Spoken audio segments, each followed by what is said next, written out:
Tinangkang dukutin ng mga hindi pa nakikilalang lalaki ang isang negosyante sa Antipolo kaninang umaga. Sugatan ang isa sa mga tauhan ng biktima sa pamamaril matapos nilang habulin ang mga salarin.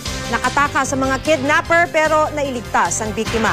Makibalita tayo sa telepono kay Ian Cruz. Ian? Yes, pasado alas 6:30 nga kaninang umaga ng harangin ng mga armado at nakabonet ng mga lalaki ang van ng isang inhinyero sa isang subdivision sa Barangay Dalig sa Antipolo City. Pumormang babasagin ng mga salarin ang salamin ng van gamit ang baril, kaya napilitang buksan ng driver ng van ang pintuan. Dito na nga nakakuha ng tiyempo ang mga suspect na kunin ang negosyanteng inhinyero. Ipinosas naman sa Starex ang kanyang driver. Isinakayang inhinyero sa isang adventure ng mga suspect at saka tiniringan. Walang kaaway daw ang inhinyero kaya maaring ang paghingi ng ransom ang pakay sa kanya, pero narinig daw niya mga suspect na sinabing kakausapin lamang siya ng isang colonel. Kakaalis pa lang ng mga salarin nang dumating naman ng isang L300 kung saan sakay din ang mga tauhan ng inhinyero.